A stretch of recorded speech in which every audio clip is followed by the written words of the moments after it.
Well, it's official. Anime is mainstream in America.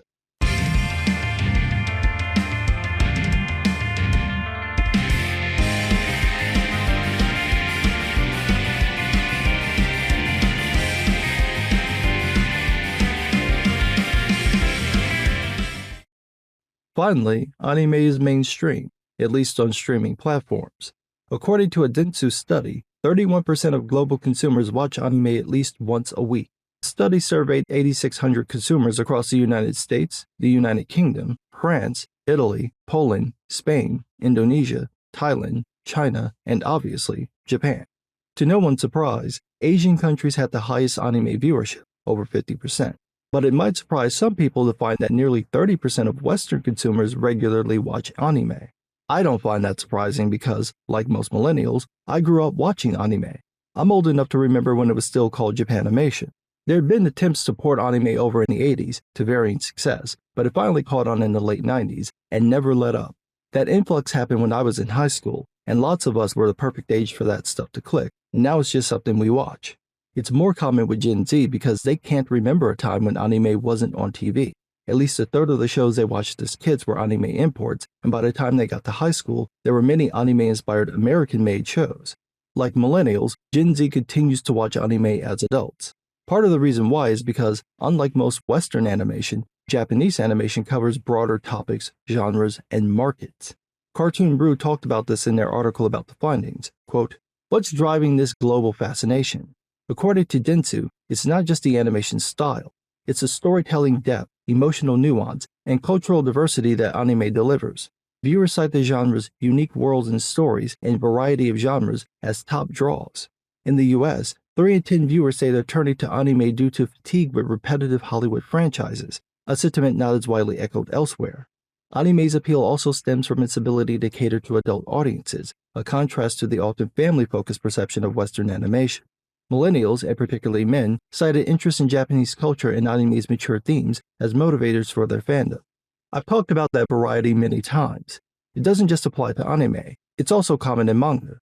The Japanese don't treat animation or comics as something just for kids, and they don't limit the mediums by treating them as genres. You can find stories about anything, from goofy slice of life to hard-boiled sci-fi noir. I just finished watching Lazarus. That could easily be a live-action show. It'd need a good VFX budget, but you could film most of it practically. But Shinichiro Watanabe didn't do that. He made an animated show because, why not? Take a movie like Sinners.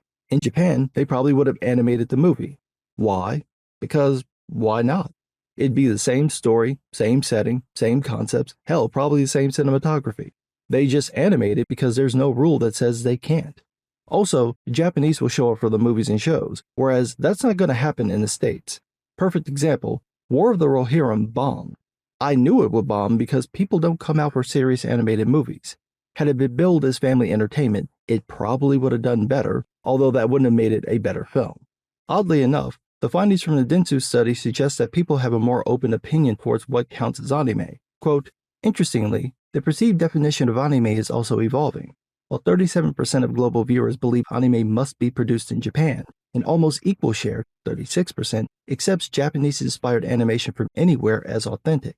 The article later says, quote, "Cultural fit and authenticity are key then," argues the study. "Brands that incorporate anime IP must be thoughtful.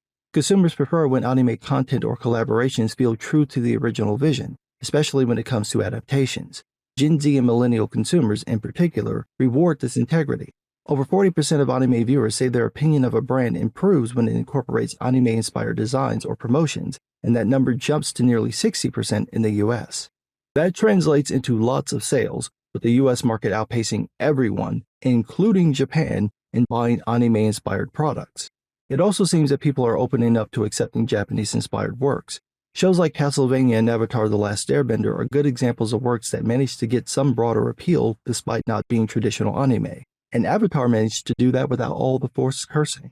Now, one thing I did find surprising was where people got their anime fix. I would have assumed it'd be Crunchyroll, but no. It's Netflix, then Hulu/Disney Plus, because they're basically the same thing now, and then Prime Video. Okay, I mean, Netflix has a decent selection. Hulu used to be better with the movies, but their TV series options are still good. I haven't watched Prime Video in a while, so I don't know what's on there. The last time I watched anime on there, it was classic stuff like Wicked City and Galaxy Express. If, like me, you want to watch 80s and 90s anime, it seems like you'll have to hunt around or just buy it.